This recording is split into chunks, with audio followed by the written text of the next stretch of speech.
Welcome to the Freight Project Podcast, brought to you by Ceresys, a North American third-party logistics company providing shippers transportation management, technology, and solutions.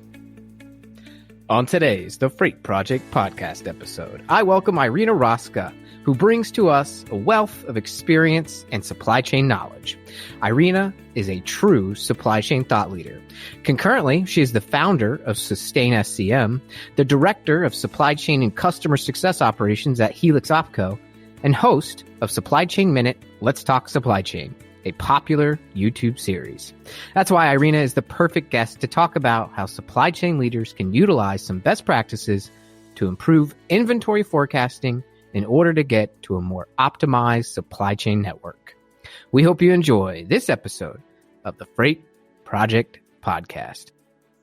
Well, hello, Irina. It's great to have you on the Freight Project Podcast. Now, we've never had you on the Freight Project Podcast before. You're a big influencer out there, longtime supply chain practitioner, but we want to make sure we hear it from the source. So, Irina, if you can please let everybody know who's listening today a little bit about yourself and your background and what you're doing now. Sure thing. Thanks so much, Adam. You and I have known each other for a while, and I follow your work. I super appreciate the opportunity to connect with your audience and to chat with you today. So just a quick introduction for myself. Irina Rosca. I maintain the sustainSCM supply chain blog. And I also do the Supply Chain Minute from Let's Talk Supply Chain every week. So if anybody wants to get a little bit more in touch with my work, you guys can find me there. On my off time, I run the end-to-end supply chain for Helix, a biotechnology company based out of San Mateo, California. So I am very much hands-on in the past couple of years in the life sciences supply chain and have learned a lot. So it's a super exciting time to be in supply chain right now. Absolutely. I was just wrapping up our first white paper that we do every year where we kind of cover things related to the supply chain in more of a trend type setup. And, I think one of the most salient articles within that fuller white paper was talking about the role of warehouse management and how now it intertwines so much with efficient shipping practices, and that you can't, kind of separate supply chain functions anymore, that a supply chain professional really needs to have some intimate knowledge, of a really massive business function. And I think that's probably why, we're starting to see the rise of the 3PL more and more and more. We're seeing bigger companies gobble up smaller companies, just evidenced by Ceresys being purchased by Global Trans, because these supply chain professionals definitely need as much help as they can to not only know the details of their supply chain, but how to do it effectively while meeting customer expectations, lowering costs, and maybe getting some sleep in their day job. So I think you're a perfect, or not in their job, but, getting some sleep after they're done with their day job, right? Maybe they do fall asleep on their day job because they are very busy. But, it's folks like yourself who really do this job. You're a practitioner, and, you're also out there kind of having some empathy in the trenches with your colleagues and peers. And I think with what you're doing with the podcast and the YouTube videos and putting out information from a practitioner's point of view, it really is an honor here to have you on. But as we, head into the new year and we think about these trends, especially, what are some of these lessons that you're learning? Because I've kind of seen that in this omni-channel reality, no matter if you're a retailer, even distributors, even OEMs are dealing with this.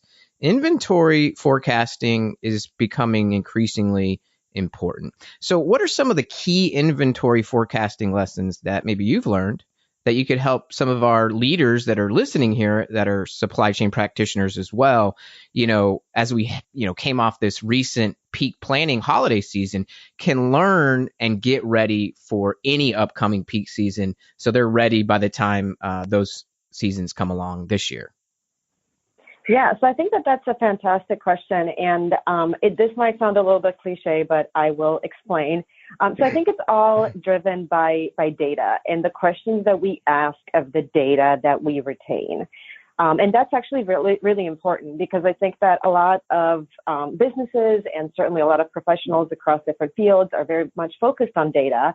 However, the problem that we all have in terms of getting the right value out of the data that we're using is how do we translate that into usable information? And then how do we take that and, in the words that each business unit understands, make that equally as valuable across the organization? And that's really important for inventory management, because if you think about a global organization, or even an organization that has storefronts or manufacturing or distribution across the United States, the variabilities in the demand and the desires of customers in regional areas is enormous. And if your data does not account for those variabilities, then you're not setting up your inventory, your vendors, your distributors, your 3PLs, your last mile partners, and yourself for success. And so I think that it all starts with, what story is your data telling? And are you pulling from the truest sources closest to where the demand sensing needs to be happening?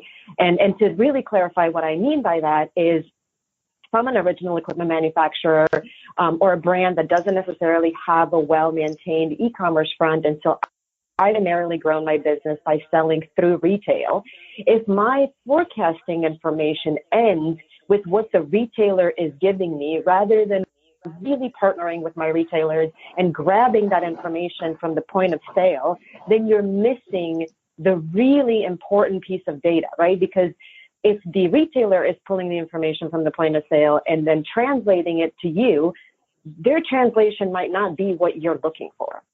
So where is your data coming from? How are you looking at it? What questions are you asking from it? And then also, how are you taking that information and helping other business units align around the same source of truth, or at least the same interpretation of what does that mean to the business overall? Absolutely. I think that really reminds me, interestingly enough, of in the shipping world for freight, and you're using all these various, let's say, full truckload, or parcel carriers for surface transportation. And you might have so many moving parts, so many different vendors, a lot of inbound, a lot of customers on the outbound side. You have different, varying modes to finish up the delivery, like final mile and white glove. And one of the things that we're really championing here in the freight industry at Ceresys is getting the right data to understand your carrier's volume, which carriers are the most volume, which ones are on time, which ones are performing poorly, what are your, freight claims percentages, et cetera, right? It's all about data.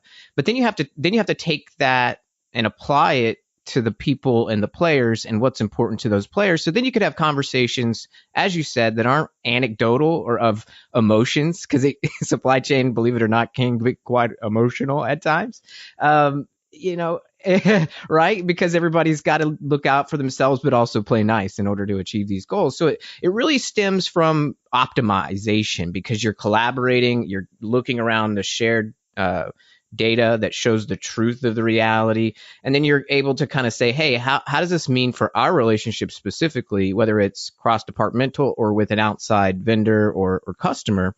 And really, you guys work towards that collaborative conversation to say, how can we both get what we want out of this, but also meet our data goals? And I think when you start doing that, thinking about carriers, or in this case, inventory optimization and forecasting, we get to a natural, and if we think about all those players tied together, maybe you put pins on a map and you connect them with red string or whatever, and you have a neural network of things. And, whether it's carriers or inventory or hubs or ports or distribution centers, it's your network, right? And so what you're naturally doing with all of those data points and those players is you're optimizing that network. Now, this term can mean various things to various disciplines in the supply chain, but in relation to our conversation today around general supply chain optimization and better inventory forecasting, let's first make sure we're on the same page with how you see it and frame it in this conversation. How would you define network optimization in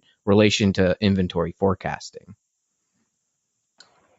So I think that in relation to inventory forecasting, the way that I would define network optimization is the shortest time that the inventory takes from beginning to end, so from the time that it's in raw materials until the time that it's used by a consumer or the end desired customer for it, at the lowest cost for the organization, at the lowest cost for the customer, and also, if need be, the returns and the reverse logistics is absolutely seamless. And again, in the lowest cost and in the shortest time, so that the refund is immediately issued and that product is also immediately put back into rotation and can be resold. So the way that the network is set up, that these different processes that are tied to inventory forecasting, because if you think about it, the returns should also be a huge data point in inventory forecasting and accurate inventory optimization. If you're thinking about, if that entire time right now can take anywhere between, 90 days to 120 days, or however it is that you're looking at the different lead times within your supply chain, and you're able to shorten that, you're shortening your cash time into inventory, you're increasing your inventory turnovers, you're increasing your service levels because that product is in your customer's hands faster. If there's returns, things are happening much sooner, and then your data refreshes a lot faster, right? And so your ability to continuously optimize on your optimization efforts it's like a reinforcing feedback loop at that point. So I think that's really what that means to me, is how do you take those times in between that carry cost with them and continue to make them shorter and shorter and shorter. Right. And I think what I'm hearing from you here is a lot of processes and a lot of things to consider, all with the goal of improving your overall network and improving your ability to manage inventory and put ultimately the customer at the forefront. But with those very two important aspects to achieve that bigger goal of improved customer experience, and looking at some of those processes which can number in the hundreds, or the various platforms which can number in the dozens, there are a lot of challenges that these leaders are facing in order to get what you just described. So, what are some of those challenges that maybe you have faced yourself that you can tell leaders to maybe look out for? And is improving these areas something that's best to work on at the same time? How should a supply chain leader go about starting to improve these sectors in the supply chain? Yes, that's a very good question. And I actually, in just traveling, meeting other supply chain leaders, I find that one of the most daunting tasks for us as a business unit within the organization is to ensure that some of the proposed improvements or solutions or software does have a payoff. And I was reading a really interesting article from the Harvard Business Review a couple of weeks ago, and what it spoke about is the failure to really get the value that you're expecting out of a new solution these days is really tied to the fact that we don't always ask the right questions. And so at the beginning, we don't have a right understanding of what we want the outcome to be. But even more impactful than that is that technology and solutions change over so fast that by the time you implement a new solution in one area, the solutions that you've tied into or software you've tied into has already outgrown your needs, or you've already outgrown it. And so I do think that it's important to work at everything at the same time, but to really understand what are the right forward-thinking solutions providers that aren't going to just, look at solving for the now. And so what I found in implementing tons of different supply chain solutions in different, areas of retail and, like I said, now in life sciences, what I found is that there's gems in solutions providers that really, really understand how important open platform solutions are, how important it is to ask the right questions and really set your customers up for success, even if the immediate payoff for the organization isn't, as they would desire, there's definitely longer term investment. And so I think that if you are going to invest in supply chain solutions, which everybody should, because to your point, there's so many different processes that you have to optimize for, that you cannot do that in silos, you can't do that in static, Excel spreadsheets. Everything has to be done in a shared data platform that recalculates the risks and solutions and information in real time. If you're going to go for that, which is where supply chains need to be in the future, you need to find the right partner that will provide you a growth platform for that. If you're looking to solve one tiny portion of something and you're looking for one partner to do that, you're going to end up with a platform maintained by 30 different partners, none of which communicate with each other. You're going to end up having a communications platform on top of that was either built in-house or built by a third party that needs to always continue to optimize all of the APIs, all of the data downloads for all of these different solutions. So you're spending more time maintaining that platform than you are getting knowledge out of it. So what I would caution is, yes, solutions are needed. Yes, there's a ton of challenges. Yes, you should try to solve for everything, because if you solve for one thing, you're bound to not understand the right solution and the right partner. But definitely get educated, because there's a ton of players in the marketplace, and you don't want to get stuck with somebody who isn't going to give you the growth platform you're looking for the future. Yeah, you got to take it seriously. You need to have, first, what are you trying to achieve? What are your goals? What are the metrics you want to measure out of that? Let's build a business case to justify it to those people who ultimately write the check, and then start going out and kind of putting together a roster of companies and make sure you interview them. But it sounds like whatever those companies are, they're going to probably, like we do at Ceresys, we have services that we offer, but the backbone of what we do is offering a transportation management system, and often it's key that we know, what are the fundamentals of what we're talking about here in inventory forecasting and network optimization. And that's, understand your processes, know the players, align data, and talk about that data intimately and respectively with the appropriate parties that data correlates to.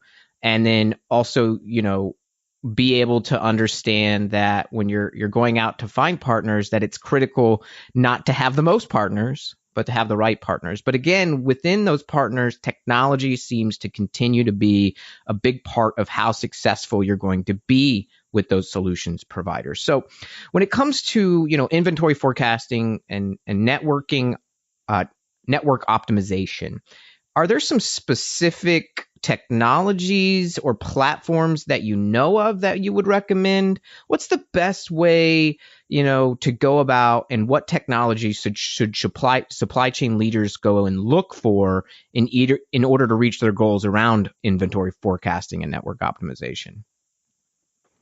Yeah, another really, really great question. And I'm actually going to veer away from, providing any specific vendors or platforms, because I think that each business should really understand their needs prior to, taking anybody's advice. Because like I said, there are a ton of solutions providers out there.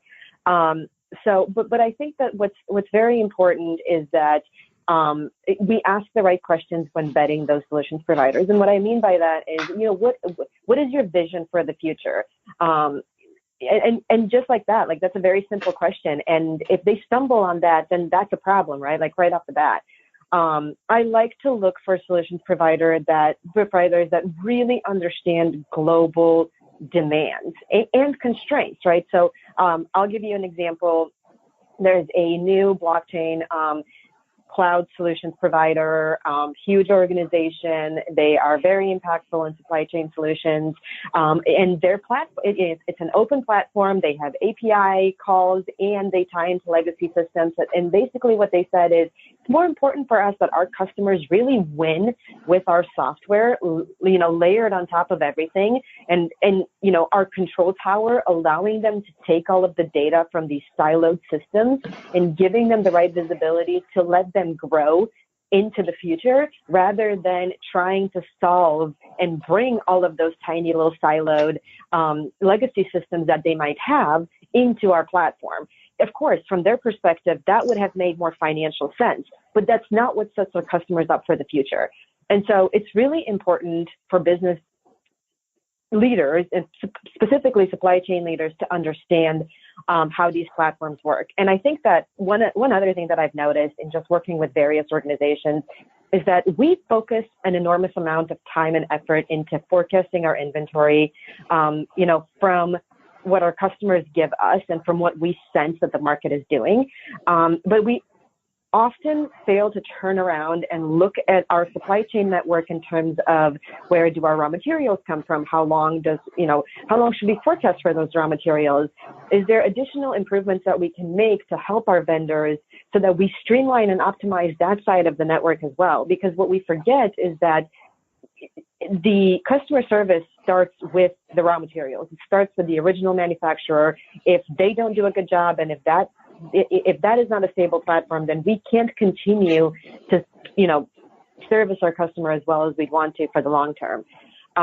So platforms do need to be end to end, and end to end does not mean from the time that the product gets to our warehouse until it gets to the customers. It means really end to end. So make sure that you know what's going on with your purchase orders. Make sure you know what's going on with your raw materials. Make sure that you forecast with your vendors and that forecast is updated on a regular basis. And don't do that on Excel spreadsheets. Make sure that your vendors have the same connectivity that you do, because that is what a partnership is, and that's how you grow your business into the future. It is not cheap to change manufacturing vendors or software vendors. So the more we ensure that we are tied into their success and they're tied into our success, and we ask the right questions from the beginning, the more likely it is that these platforms are going to set us up for success, and we will get the return on the investment we expected.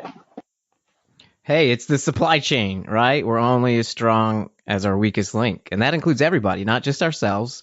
And it's definitely not a zero-sum game. Honestly, we talk about it's 2020, right? We're in the future, Jetsons, flying cars, robot maids, all that kind of stuff. And we're kind of close, right? Maybe not. But nonetheless, despite the dizzying alphabet soup of platforms, despite the advanced technologies and the promise of things like blockchain and machine learning and even the now almost 25-year-old term that is called the Internet of Things.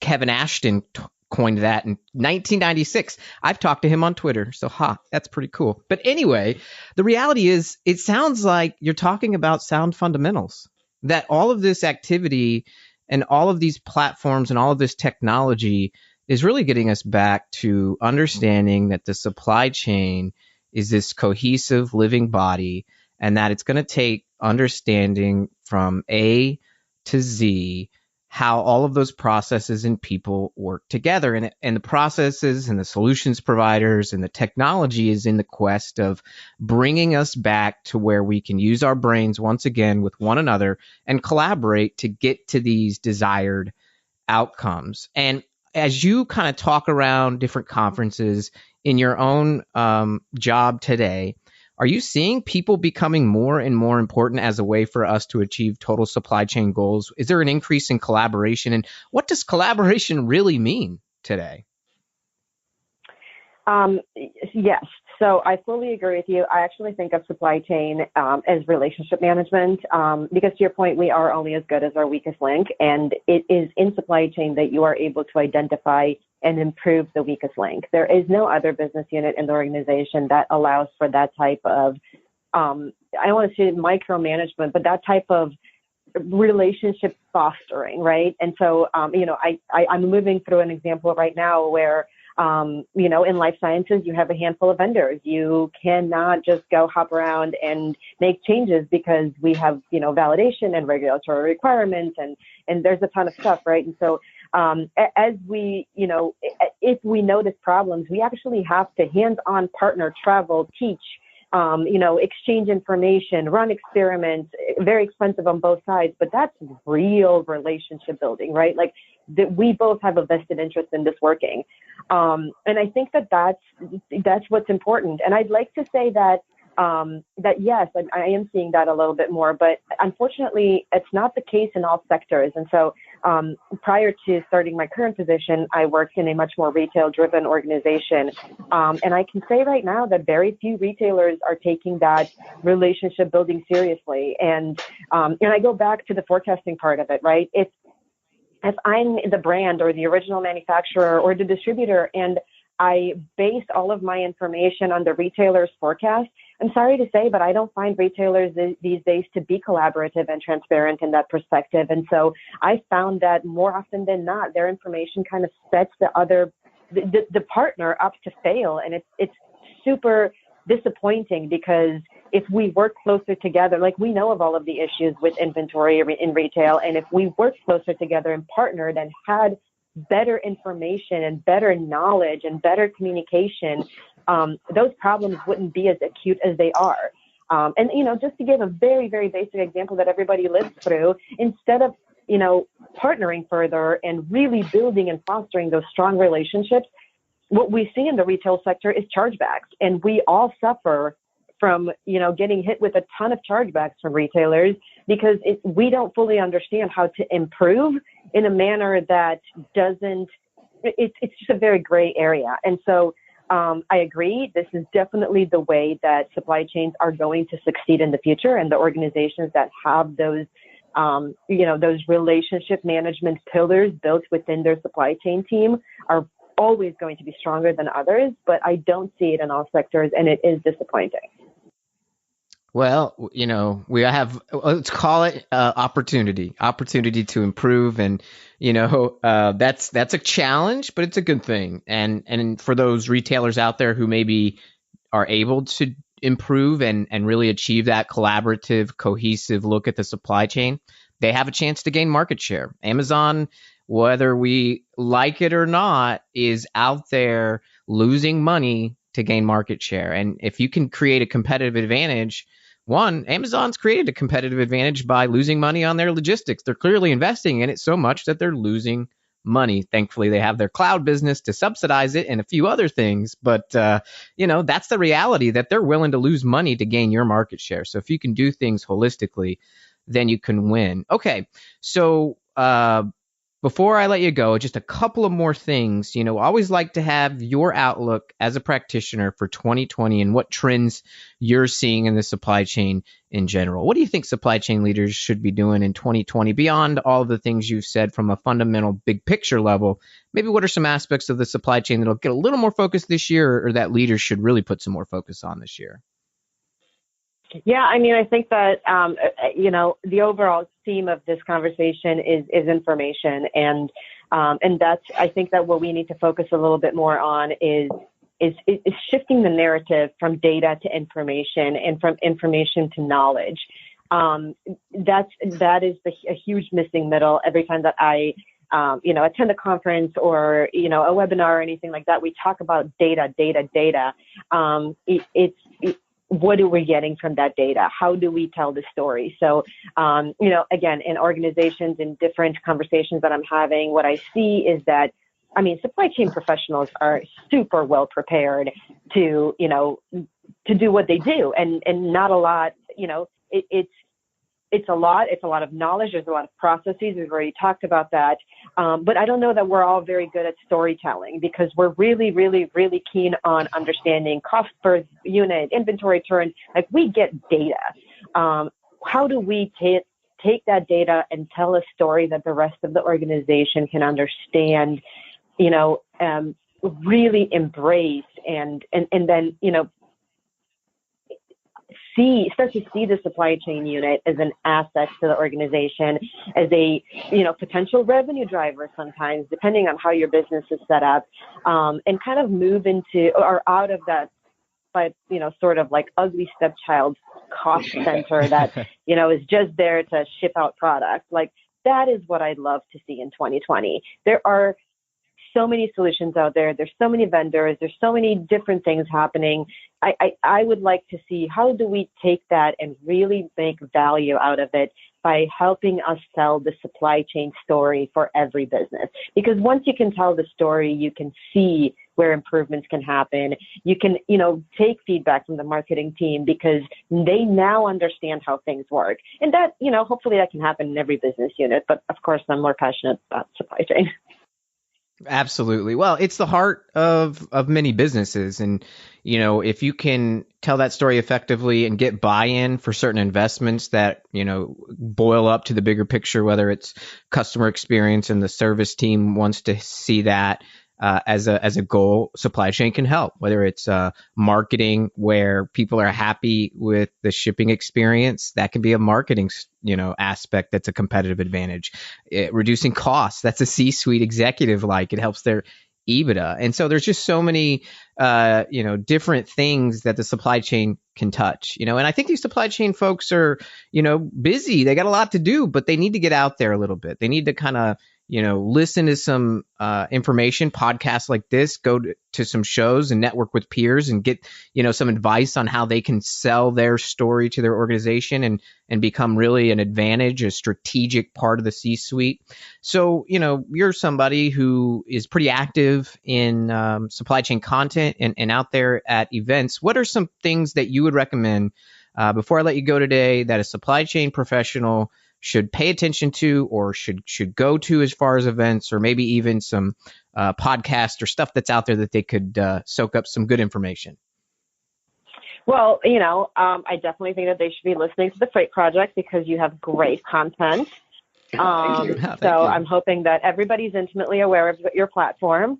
I think that there's a ton of different organizations out there, too many, if you ask me, actually, because supply chain, honestly, is, yes, every industry has different needs and requirements and everything, but the fact that there's so many different specialized industry, and supply chain organizations is actually a problem, because instead of us all sharing best practices, we think that best practices in pharma can't translate into best practices in retail and vice versa, which is a total loss.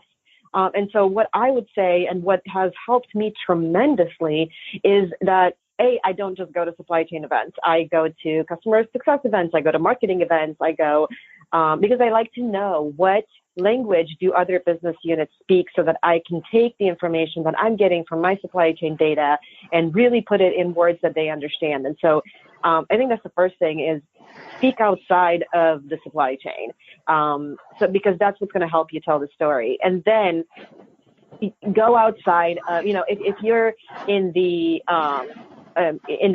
footwear industry, don't just go to NRF or don't just go to the Footwear Association events. Make sure that you go to, like I said, a pharma event or a, agriculture and food event for supply chains, because you never know what you're going to learn. And it's super fascinating. You're like sitting there and you're thinking about, how am I going to solve this problem? What is going on? And you never know if 20 years before you, or this exact year, somebody solved an identical problem in a different field, and you can just collaborate and really learn on how to improve on that rather than reinvent the wheel. I actually find that in supply chain, we do that way too much. We don't take advantage of what others have learned, and we miss out on and we waste a lot of time just essentially redoing processes that others have done. Well, I got to tell you, we can learn a lot, definitely, from all the great information out there. Irina does put out good information on her YouTube channel called Let's Talk Supply Chain. She puts out a weekly supply chain minute. As you can see, she is very, very passionate about what she does. So I would recommend checking that out. In fact, on the published page on Ceresys.com under podcasts, once you find this podcast episode, you'll be able to find the links to all of her great information. I'll also put both of our Twitter handles on there with the growing Twitter supply chain community. So we encourage you to get out there and collaborate with your peers, and just realize that you're not alone, that there's people out here to share that knowledge. And someone like Irina Rosca, thank you for sharing yours today. Really great, lively conversation. I really appreciate you coming on after knowing you for a few years and really seeing your stuff. So that's really a pleasure. And we'll have to have you back on in the near future. So thanks so much. Thank you, Adam. I really appreciate the conversation and the time, and I will look forward to coming back on. Absolutely. Well, thanks so much. And for all of you great listeners who tune in each week to listen to the Freight Project podcast. I cannot thank you enough for listening and for your audience. We'll see you on the next one, or hear you, actually. Take care.